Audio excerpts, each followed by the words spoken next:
Everyone, welcome to my YouTube channel study dot. जैसा कि आप सभी जानते हैं कि नोटिफिकेशन आ चुका है बीपीएससी का, ये निकाल चुका है कि ये टेंटेटिव डेट है संभावित कि नवंबर में आपका एग्ज़ाम होगा 17 नवंबर को। ठीक है, तो सबसे ज़रूरी बात है एग्ज़ाम जैसे करीब आता है रिवीजन करना और घटना चक्र को देखना, प्रीवियस ईयर क्वेश्चंस को देखना। तो चलिए घटना चक्र के हम लोग सीरीज़ को आगे कंटिन्यू करते हैं और मेडिवल हिस्ट्री तक हम लोग कर रहे थे। मेडिवल हिस्ट्री तक मैंने कंप्लीट करवा दिया था 70 क्वेश्चंस तक, तो आगे उसके देखते हैं। चलिए बिना टाइम वेस्ट क्यों देखते हैं। और हाँ, अगर आप मेरे चैनल पर न्यू हैं तो वीडियो पसंद आए तो लाइक शेयर और सब्सक्राइब करना ना भूलिएगा। दिल्ली के लाल किले का निर्माण किसने करवाया था? तो ये किसने करवाया था? आपका शाहजहाँ ने करवाया था। अकबर के फतेहपुर सीकरी की भांति शाहजहाँ ने दिल्ली में अपने नाम पर शाहजहानाबाद नामक नगर बसाया था। ठीक है, जैसे फतेहपुर सीकरी अकबर बसाया था वैसे शाहजहानाबाद शाहजहाँ बसाया था 1638 ईस्वी में की तथा वहाँ अनेक सुंदर और वैभवपूर्ण भवनों का निर्माण कराया, उसे सुसज्जित करने का प्रयास किया। 1638 में शाहजहानामा बनाया था। ठीक है, शाहजहानाबाद के भवनों में लाल किला सबसे प्रमुख है। ठीक है, ये लाल किला किसका पार्ट है? शाहजहानाबाद का। चतुर्भुजाकार यह किला लाल बलुआ पत्थर से निर्मित होने के कारण लाल किला के नाम से प्रसिद्ध है। इसका निर्माण कार्य 1648 में पूर्ण हुआ था। इस किले के पश्चिम द्वार का नाम क्या है? लाहौरी दरवाज़ा। देखिए ये बहुत ध्यान रखिएगा, इस टाइप के क्वेश्चन अब पूछ लिए जाते हैं कि लाल किले के पश्चिम द्वार का नाम क्या है? तो ये है लाहौरी दरवाज़ा। एवं दक्षिण दरवाजे का नाम है दिल्ली दरवाज़ा। पश्चिम यानी वेस्ट पूछेगा तो लाहौर। ठीक है, लाहौर तो वैसे भी वेस्ट में पड़ता है, और अगर दक्षिण पूछेगा तो दिल्ली दरवाज़ा, ये ध्यान रखिएगा। यह सुंदरता तथा शोभा में अनोखा है तथा संभवतः विश्व में अतुल्य है। नेक्स्ट क्वेश्चन, निम्नलिखित में से किस इतिहासकार ने शाहजहाँ के शासनकाल को मुगल काल का स्वर्ण युग कहा था? तो मुगल काल का स्वर्ण युग यानी गोल्डन एज, गोल्डन पीरियड या गोल्डन एज कौन कहा था? तो ये कहा था A.L. Srivastava. Doctor A.L. Srivastava ने अपनी पुस्तक मुगलकालीन भारत में लिखा है कि शाहजहाँ का शासनकाल भारत के मध्ययुगीन इतिहास में स्वर्ण युग के नाम से प्रसिद्ध है। ठीक है, ये कौन कहा है? A.L. श्रीवास्तव ने अपनी बुक मुगलकालीन भारत में। ठीक है, यह केवल कला और कला में भी वास्तुकला की दृष्टि से ही सत्य माना जाता है। J.N. सरकार और V.S. स्मिथ शाहजहाँ के काल के स्वर्ण काल मानने के पक्ष में नहीं है। ठीक है, V.S. स्मिथ नहीं मानते कि शाहजहाँ का काल स्वर्ण काल था। ऐसा शर्मा ने शाहजहाँ के काल को स्पष्ट रूप से मुगल काल का स्वर्ण काल माना है। ठीक है, चलिए औरंगजेब द्वारा चलाए जिहाद का अर्थ क्या है? तो ये क्या है? दारुल इस्लाम। औरंगजेब सर्वोपरि एक उत्साही सुन्नी मुसलमान था। उसकी धार्मिक नीति सांसारिक लाभ के किसी विचार से प्रभावित नहीं थी। उदार धारा के विरुद्ध सुन्नी कट्टरता के समर्थन के रूप में राज सिंहासन प्राप्त करने वाले की हैसियत से उसने कुरान के कानून को कठोरता से लागू करने का प्रयत्न किया। इस कानून के अनुसार प्रत्येक धार्मिक मुसलमानों को अल्लाह की राह में मेहनत करनी चाहिए। ठीक है, या दूसरे शब्दों में तब तक गैर मुसलमानी देश दारुल हर्ब, गैर मुसलमानी देश को क्या कहते थे? दारुल हर्ब के विरुद्ध धर्म युद्ध यानी जिहाद करना चाहिए जब तक कि वे इस्लाम के राज्य दारुल इस्लाम के रूप में परिवर्तित नहीं हो जाते। ओके, नेक्स्ट क्वेश्चन, पटना में किस सिख गुरु का जन्म हुआ था? तो ये सभी जानते हैं, गुरु गोविंद सिंह का। चलिए नेक्स्ट क्वेश्चन, गुरु गोविंद सिंह सिखों के 10वें गुरु थे। इनका जन्म 1666 में हुआ था पटना बिहार में, जबकि मृत्यु 7 अक्टूबर 1708 में हुई थी नांदेड़ महाराष्ट्र में। मुगल प्रशासन में मुहतसिब था। मुहतसिब क्या था ये? तो ये लोक आचरण अधिकारी था। लोक आचरण अधिकारी को मुहतसिब कहते थे। मुगल प्रशासन में मुहतसिब जन आचरण के निरीक्षण विभाग का प्रधान था। उसका कार्य प्रजा के आचरण को उच्च बनाए रखना था। प्रजा के आचरण को शुद्ध बनाए रखने के लिए अकबर ने नगरों में मदिरा की बिक्री तथा वेश्याओं को निवास निषिद्ध घोषित कर दिए थे। ठीक है, मतलब बैन लगा दिए थे। वेश्याओं को नगर से निष्कासित कर एक नए स्थान पर बसाया गया और उसका नाम था शैतानपुरी। ठीक है, नेक्स्ट क्वेश्चन, मुगल प्रशासन में मदद मास इंगित करता है। मदद मास किसको कहते हैं? तो ये था विद्वानों को दी जाने वाली राजस्व मुक्त अनुदत्त भूमि। ठीक है, राजस्व मुक्त थी ये मदद मास। मुगल प्रशासन में विद्वानों एवं धार्मिक लोगों को दी जाने वाली राजस्व मुक्त अनुदान भूमि को मदद मास कहते हैं। इसे सयूर गाल भी कहा जाता है। दान दी जाने वाली समस्त भूमि को सद्र करता है तथा सद्र का यह दायित्व होता है कि इन अनुदानों का दुरुपयोग ना हो पाए। यह भूमि स्थानांतरित नहीं होती थी और अनुदान ग्राही के पास पंचगुणित रूप से होती थी, ठीक है, स्टैंडर्ड मतलब ट्रांसफ़र नहीं कर सकते थे उसको। मयूर सिंहासन में बैठने वाले अंतिम मुगल सम्राट कौन थे? तो ये थे मोहम्मद शाह। मुगल सिंहासन में बैठने वाले अंतिम मुगल सम्राट मोहम्मद शाह थे। शाहजहाँ द्वारा बनवाए गए प्रसिद्ध मयूर सिंहासन में बैठने वाला अंतिम मुगल सम्राट मोहम्मद शाह था, क्योंकि इसके कारण में नादिर शाह ने, इसी के कारण में था, नादिर शाह 1739 में भारत पर आक्रमण किया और करनार युद्ध में, कौन से युद्ध में? करनार युद्ध में मुगल सेना को पराजित किया था, ठीक है। समकालीन लेखक आनंद राम मुखलिस के अनुसार नादिर शाह अपने साथ 7,000 रुपये, कई हज़ार अशफियाँ जो सिक्के होते थे और 1 करोड़ रुपए का सोना, 50 करोड़ के जवाहरात, कोहिनूर तथा तख्ते ताउस यानी मयूर सिंहासन ईरान अपने साथ ले गया था, ठीक है। तो इसका आक्रमण नादिर शाह का कब हुआ था? मोहम्मद शाह के टाइम में 1739, ये याद रखिएगा। नेक्स्ट क्वेश्चन, निम्नलिखित में से किस मुगल बादशाह को वजीर गाजीउद्दीन ने दिल्ली में दाखिल नहीं होने दिया था? तो ये था शाह आलम द्वितीय ने। दिल्ली में दाखिल नहीं होने दिया शाह आलम द्वितीय ने। शाह आलम द्वितीय का कार्यकाल 1759 से 1806 तक था। उसका वास्तविक नाम अली गौहर था, ठीक है, ये ध्यान रखिएगा। शाह आलम द्वितीय और अली गौहर एक ही इंसान है। अपने पिता आलमगीर द्वितीय की मृत्यु के समय वह बिहार में था। कौन बिहार में था? शाह आलम द्वितीय। यद्यपि उसे मुगल बादशाह घोषित कर दिया गया, किंतु मुगल दरबार की गुटबाजी के चलते वह बिहार में रहा और दिल्ली का सिंहासन 1760 ईस्वी में से 1771 तक खाली पड़ा रहा। 1772 ईस्वी मराठा की सहायता से वह दिल्ली पहुंच सका।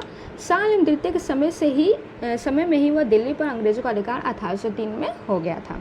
चलिए अब यहाँ से हम लोग शुरू करेंगे आधुनिक भारत का इतिहास, मॉडर्न हिस्ट्री। नेक्स्ट क्वेश्चन, पुर्तगाली उपनिवेश का प्रथम वायसराय भारत में कौन था? तो ये था अल्मेदा, ठीक है।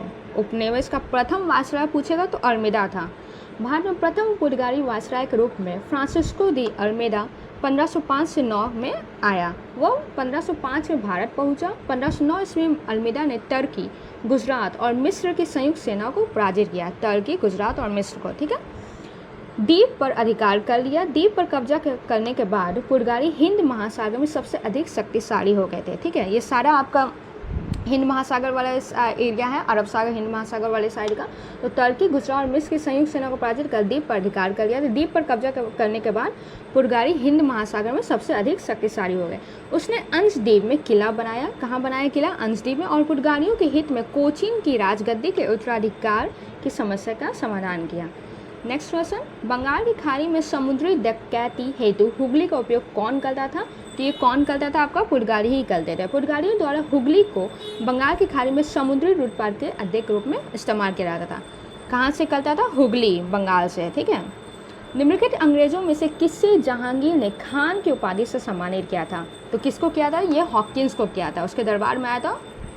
हॉकिंस ईस्ट इंडिया कंपनी का एक कर्मचारी तथा व्यापारी था। वह बादशाह जहांगीर के नाम इंग्लैंड के राजा जेम्स प्रथम का पत्र लेकर आया था, ठीक है। उसका राजदूत बन के आया था 1608 में। अप्रैल 1608 में वो आगरा में मुगल सम्राट जहांगीर से भेंट किया और जहांगीर ने हॉकिंस को 400 मनसब तथा फिरंगी खान अथवा इंग्लिश खान की उपाधि धारण की थी। चलिए, भारत में 1612 में अंग्रेजों ने अपनी पहली फैक्ट्री कहाँ स्थापित की थी? तो ये की थी सूरत में। कैप्टन विलियम हॉकिंस सूरत से मुगल दरबार 1608 ईस्वी में पहुंचा, किंतु सूरत में फैक्ट्री की स्थापना की अनुमति पाने में सफल नहीं हो सका, ठीक है। 1608 में पहुंच गया था, लेकिन उस टाइम उसको परमिशन नहीं मिला। 1611 में पुर्तगालियों के विरोध के बावजूद कैप्टन मिडलटन सूरत के समीप सवाली पहुंचा और मुगल गवर्नर से वहां व्यापार करने की अनुमति पाने में सफल हो गया 1611 में, ठीक है। कैप्टन बेस्ट द्वारा सूरत के बंदरगाह की विजय ने पुर्तगाली एकाधिकार की निरंतरता को भंग कर दिया। इसके बाद जहांगीर के शाही फरमान से अंग्रेजों ने सूरत में स्थायी रूप से एक फैक्ट्री स्थापित की। यहाँ से अंग्रेजों ने अपने व्यापार को देश के दूसरे भागों में फैलाया तथा शीघ्र ही अहमदाबाद, बुरहानपुर, अजमेर, आगरा में सहयोगी फैक्ट्री स्थापित कर ली। नेक्स्ट क्वेश्चन, किस मुगल शासक के समय में सर थॉमस रो भारत आया था? तो ये आया था जहांगीर के दरबार में, ठीक है। सर थॉमस रो भी जहांगीर के आया था। देखिए, हॉकिंस भी जहांगीर और सर थॉमस रो भी जहांगीर के दरबार में आया था। सर थॉमस रो ब्रिटेन के राजा जेम्स प्रथम का राजदूत था। ये भी जेम्स प्रथम का ही राजदूत था। सितंबर 1615 में सूरत पहुंचा। जनवरी 1616 में वो अजमेर में मुगल शासक जहांगीर के दरबार में उपस्थित हुआ। Next question, Dutch east India company ने किस वर्ष अपनी फैक्ट्री पटना में स्थापित की थी? तो ये 1632 में स्थापित की थी। कुछ अप्रमाणित स्रोत, एक मिनट, पटना डिस्ट्रिक्ट गैजेट या इतिहास की किसी मानक पुस्तक या अन्यत्र से 1632 में पटना में 10 फैक्ट्री की स्थापना का कोई प्रमाण हमें नहीं प्राप्त हो सका, किंतु बिहार लोक सेवा आयोग द्वारा निरंतर यह प्रश्न पूछा जाता है और इसका उत्तर 1632 ही माना जाता है। कुछ अप्रमाणित स्रोत में यह प्राप्त होता है कि सर्वप्रथम डचों ने पटना कॉलेज की उत्तरी इमारत में 1632 में डच फैक्ट्री की स्थापना की। इनकी रुचि सूती वस्त्र में थी, चीनी, सोडा, अफीम में थी। ठीक है, तो ये कहाँ था? पटना कॉलेज के उत्तरी इमारत में। निम्नलिखित में से प्रथम कर्नाटक युद्ध का कौन सा तत्कालीन कारण था? तो ये था अंग्रेजों द्वारा फ्रांसीसी जहाज को अधिग्रहण। डी ऑप्शन हो जाएगा इसका आंसर आपका। कर्नाटक का प्रथम युद्ध 1746 से 48 में हुआ था। ऑस्ट्रिया है, देखिए ऑस्ट्रेलिया नहीं है, ऑस्ट्रिया के उत्तराधिकार युद्ध में, जो 1740 में आरंभ हुआ। गृह सरकारों की आज्ञा के विरुद्ध ही दोनों दल अंग्रेज और फ्रांसीसी में 1746 में युद्ध प्रारंभ हो गया। अंग्रेज कैप्टन बर्नेट के नेतृत्व में अंग्रेजी सेना द्वारा कुछ फ्रांसीसी जहाज पर अधिकार कर लेने युद्ध का तत्कालीन कारण था। प्रथम कर्नाटक युद्ध के समय ही कर्नाटक के नवाब अनवरुद्दीन ने महफूज खान के नेतृत्व में 10,000 भारतीय सेना को फ्रांसीसियों पर आक्रमण करने के लिए भेजा था। कैप्टन पैराडाइज के नेतृत्व में फ्रांसीसी सेना ने अद्यान नदी के स्थित सेंट थॉमे नामक स्थान पर नवाब को पराजित किया था। कौन किया था? कैप्टन पैराडाइज के नेतृत्व में फ्रांसीसी सेना ने अद्यान नदी के, ठीक है, अद्यान नदी पर स्थित था सेंट थॉमे, वहाँ पे पराजित किया था, हराया था नवाब को। यूरोप में युद्ध बंद होते ही कर्नाटक का प्रथम युद्ध समाप्त हो गया था। ठीक है, जैसे वहाँ युद्ध यूरोप में बंद हुआ, कर्नाटक का युद्ध भी समाप्त हो गया। एक्सला-सापेर की संधि 1748 से ऑस्ट्रिया के उत्तराधिकार का युद्ध समाप्त हो गया तथा मद्रास अंग्रेजों को पुनः प्राप्त हो गया। ठीक है, मद्रास अंग्रेजों के कब्जे में फिर से आ गया। कर्नाटक का प्रथम युद्ध सेंट थॉमे की युद्ध के लिए स्मरणीय है। ठीक है, तो ये सेंट थॉमे, ये ध्यान रखिएगा, सेंट थॉमे किसके लिए ये है, किससे रिलेटेड है? कर्नाटक के युद्ध से। 1760 का प्रसिद्ध वांदीवास का युद्ध अंग्रेजों द्वारा किसके खिलाफ लड़ा गया था? तो ये लड़ा गया था फ्रांसीसी सेना के। 18वीं शताब्दी में भारत में लड़े गए प्रश्नगत युद्धों का सही पराक्रम है अंबर युद्ध अगस्त 1749 में मुजफ्फर जंग, चंदा साहब तथा फ्रांसीसियों की संयुक्त सेना ने वेल्लूर के समीप अंबर या अंबुल नामक स्थान पर कर्नाटक के नवाब अनवरुद्दीन को पराजित किया था। ठीक है, और उसकी हत्या कर दी। मुजफ्फर जंग दक्कन का सूबेदार बन गया। इस उपलक्ष्य में उसने अपने हितकारी दुपड़े को कृष्णा नदी के दक्षिण भाग के मुगल प्रदेशों का गवर्नर नियुक्त किया। उत्तरी सरकार के कुछ जिले भी फ्रांसीसियों को दे दिए गए। इसके अतिरिक्त मुजफ्फर जंग की प्रार्थना पर एक फ्रेंच सेना की टुकड़ी बुस्सी के नेतृत्व में हैदराबाद में तैनात कर दी गई। ठीक है, सेकंड नंबर पर आपका पलासी का युद्ध 1757 अंग्रेज तथा बंगाल के नवाब सिराजुद्दौला के मध्य हुआ। युद्ध का परिणाम स्वरूप अंग्रेजों को पूरे बंगाल पर नियंत्रण हो गया। ठीक है, जिसमें मीर जाफर आपका गद्दारी करता है। ठीक है, क्लाइव ने मीर जाफर को बंगाल का नवाब बना दिया। नवाब बनने के बाद मीर जाफर अंग्रेजों को उनकी सेवाओं के लिए 24 परगनों की जमींदारी से पुरस्कृत किया और क्लाइव को 234,000 पाउंड की निजी भेंट की। ठीक है, चलिए वानवासी युद्ध जनवरी 1760 में हुआ। अंग्रेजों द्वारा फ्रांसीसियों के मध्य युद्ध में फ्रांसीसी पराजित हुआ। अंग्रेजी सेना का नेतृत्व सर आयरकुट ने किया था। वांदीवास का युद्ध जो हुआ था उसमें अंग्रेजी सेना का नेतृत्व यानी ब्रिटिश की तरफ से कौन था? तो ये आयरकुट था, ये ध्यान रखिएगा। जबकि फ्रांसीसी सेना का नेतृत्व कौन किया था? काउंटो डी लारी। फ्रांसीसी पूछेगा तो काउंटो डी लारी और अंग्रेजी पूछेगा तो आयरकुट होगा। चलिए बक्सर का युद्ध अक्टूबर 1764 मीर कासिम अवध के नवाब शुजाउद्दौला और मुगल सम्राट शाह आलम द्वितीय को संयुक्त सेना तथा अंग्रेजों के मध्य हुआ था। इसमें 3 नाम है, ध्यान रखिएगा। मीर कासिम अवध के नाम देखिए, जो पहले से पढ़े हुए हैं उनको तो कोई दिक्कत नहीं है, जो न्यू है फर्स्ट टाइम अगर ये एग्ज़ाम देने जा रहे हैं तो ये सब बात का ध्यान रखिएगा। ठीक है, मीर कासिम अवध के नवाब शुजाउद्दौला और मुगल सम्राट शाह आलम द्वितीय, ये तीनों मिल के अंग्रेजों के खिलाफ लड़ रहे थे। ठीक है, युद्ध में अंग्रेजी विजय हुए थे। इस युद्ध में अंग्रेजी सेना का नेतृत्व हेक्टर मुनरो ने किया था। बक्सर के युद्ध ने परासी के निर्णय पर मुहर लगा दी थी। नेक्स्ट क्वेश्चन, निम्नलिखित में से किस अंग्रेज किस अंग्रेज अधिकारी ने पुर्तगालियों को सवाली के स्थान पर हराया था? तो ये हराया था थॉमस बेस्ट ने। 1611 में पुर्तगालियों के विरोध में के बावजूद कैप्टन मिडलटन सूरत के समीप सवाली पहुंचा और मुगल गवर्नर से यहाँ व्यापार करने की अनुमति लेने में सफल हो गया। ठीक है, सवाली कहाँ पहुंचा? सूरत पहुंचा और यहाँ पे परमिशन उसको मिल गया। कैप्टन बेस्ट द्वारा सूरत के बंदरगाह की विजय ने पुर्तगाली एकाधिकार की निरंतरता को भंग कर दिया और सूरत में स्थायी रूप से एक फैक्ट्री स्थापित की। यहाँ से अंग्रेजों ने अपने व्यापार को देश के दूसरे भाग में फैलाया और शीघ्र ही अहमदाबाद, बुरहानपुर, अजमेर, आगरा में फैक्ट्रियाँ स्थापित कर ली थी। नेक्स्ट क्वेश्चन, उस क्षेत्र की पहचान करें जहाँ से यूरोप वासियों को सर्वोत्तम सोना और अफीम प्राप्त होता। तो ये बिहार ही था हमारा। यूरोप वासियों को सर्वोत्तम सोना और अफीम बिहार से प्राप्त होता था। अंग्रेजी शासनकाल में भारत का कौन सा क्षेत्र अफीम उत्पादन हेतु प्रसिद्ध था? ये बिहारी था। नेक्स्ट क्वेश्चन, इलाहाबाद की संधि के बाद रॉबर्ट क्लाइव ने मुर्शिदाबाद का उप दीवान किससे बनाया था? तो इलाहाबाद की संधि के बाद रॉबर्ट क्लाइव ने मुर्शिदाबाद का उप दीवान किससे बनाया था?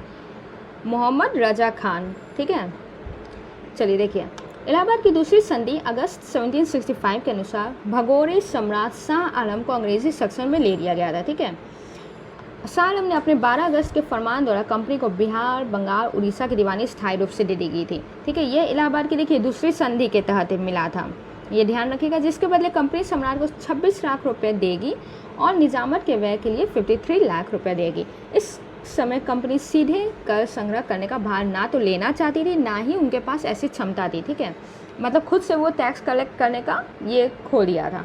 कंपनी ने दीवानी कार्य के लिए 2 उप दीवान नियुक्त किए थे, मुर्शिदाबाद बंगाल के लिए मोहम्मद रजा खान और बिहार के लिए राजा सिताब राय। ठीक है, ये ध्यान रखिएगा, बिहार के राजा सिताब राय और मुर्शिदाबाद के लिए मोहम्मद रजा खान। मोहम्मद रजा खान उप नाजिम के रूप में भी कार्य करते थे। इस प्रकार समस्त दीवानी तथा निजामत का कार्य जो था भारतीय द्वारा ही चलता था, यद्यपि उत्तरदायित्व कंपनी का था। ठीक है, नेक्स्ट क्वेश्चन, शाह आलम द्वितीय ने ईस्ट इंडिया कंपनी को बंगाल, बिहार तथा उड़ीसा की दीवानी प्रदान की थी। कब की थी? 12 अगस्त 1765। अभी हमने देखा इलाहाबाद की दूसरी संधि में। इलाहाबाद की दूसरी संधि अगस्त 1765 के अनुसार शाह आलम को अंग्रेजी संरक्षण में ले लिया गया था तथा उसे इलाहाबाद में रखा गया था। इलाहाबाद में तथा करा के जो क्षेत्र नवाब ने छोड़ दिए थे वह शाह आलम को मिल गया था। 12 अगस्त 1765 को अपने फरमान द्वारा मुगल सम्राट शाह आलम द्वितीय ने अपनी कंपनी को अपने फरमान द्वारा मुगल बादशाह शाह आलम द्वितीय ने अपनी कंपनी को बंगाल, बिहार, उड़ीसा की दीवानी के स्थायी रूप से दे दी, जिसके बदले कंपनी द्वारा सम्राट को क्या मिला? 26 लाख रुपया। इस समय Robert Clive east India company का बंगाल का गवर्नर था। इस टाइम कौन था बंगाल का गवर्नर? Robert Clive. ठीक है, शाह आलम द्वितीय के संपूर्ण जीवन आपदाओं से ग्रस्त रहा। उसे 1788 में अंधा कर दिया गया था। शाह आलम द्वितीय के समय में 1803 में दिल्ली पर अंग्रेजों का अधिकार हो गया था। ठीक है, शाह आलम द्वितीय ही था जिस टाइम दिल्ली पर क्या हो गया था? अंग्रेजों का अधिकार हो गया था, 1803, याद रखिएगा। और नादिर शाह का आक्रमण किस में हुआ था? शाह आलम द्वितीय के काल में हुआ था ना, 1793 में। शाह आलम द्वितीय उसके 2 उत्तराधिकार अकबर द्वितीय और बहादुर शाह द्वितीय ईस्ट इंडिया कंपनी के पेंशन भोगी मात्र बनकर रह गए थे। चलिए, आज का ये सेकंड लास्ट क्वेश्चन है। वीडियो बहुत ज़्यादा लंबा हो जाएगा, इसलिए ज़्यादा नहीं, थोड़े थोड़े करके हम लोग देखते चलेंगे। मुगल बादशाह बहादुर शाह जफर के बारे में क्या कहा जाता है कि उसके साम्राज्य की सीमा थी? देखिए, ये स्टार मार्क लगा हुआ, तो देखिए बीपीएससी क्या कहता है। बहादुर शाह जफर के बारे में नहीं बल्कि मुगल शासक शाह आलम द्वितीय के बारे में फारसी भाषा में यह कहावत थी, प्रसिद्ध थी कि सल्तनत ए शाह आलम आज दिल्ली ता पालम, अर्थात शाह आलम के काल में मुगल साम्राज्य सिकुड़ते सिमटते दिल्ली के लाल किले से पालव गांव तक रह गया था। ठीक है, ये किसके लिए थी? आलम द्वितीय। बिहार लोक सेवा आयोग ने इस प्रश्न को निरस्त कर दिया था, मतलब हटा दिया था। चलिए नेक्स्ट क्वेश्चन देखते हैं। रंजीत सिंह ने सुप्रसिद्ध कोहिनूर हीरा प्राप्त किया था, ये किया था शाह शुजा से। पंजाब अहमद साबदारी के साम्राज्य का भाग था, परंतु 1773 में इसकी मृत्यु के पश्चात मुल्तान, कश्मीर इत्यादि कुछ छोटे छोटे भाग को छोड़कर शेष पर सिख मिस्लों का अधिकार हो गया था। मिस्र कितने में थे? 12 भागों में थे। उधर अफगानों के आंतरिक झगड़ों के कारण रंजीत सिंह को अपनी स्थिति दृढ़ करने का अवसर मिल गया। 1800 ईस्वी में अहमद साबदारी का इसका पोता था शाह शुजा काबुल की गद्दी पर बैठ गया, परंतु उसके भाई मोहम्मद शाह ने शक्तिशाली बरकसजई सरदारों फतेह खान और दोस्त मोहम्मद की सहायता से उसे 1809 में विस्थापित कर दिया गया था। स्वयं कश्मीर और पेशावर पर अधिकार कर लिया। इस अवसर पर शाह शुजा ने काबुल का राज्य प्राप्त करने के लिए रंजीत सिंह से सहायता मांगी थी। ठीक है, शाह शुजा ने क्या किया था, काबुल पर अपना ये करने के लिए, राज्य प्राप्त करने के लिए रंजीत सिंह से सहायता मांगी। उन्हें कोहिनूर या कोहिनूर हीरा भेंट किया। चलिए आज के लिए इतना ही, फिर नेक्स्ट वीडियो में मिलते हैं वीडियो को। और हाँ, एक न्यू सीरीज़ भी स्टार्ट मैं करने जा रही हूँ जिसमें हम लोग बीपीएससी के प्रैक्टिस सेट देखेंगे 70 बीपीएससी के। तो बने रहिएगा और वीडियो पसंद आए तो लाइक शेयर सब्सक्राइब करना ना भूलिएगा। Thank you.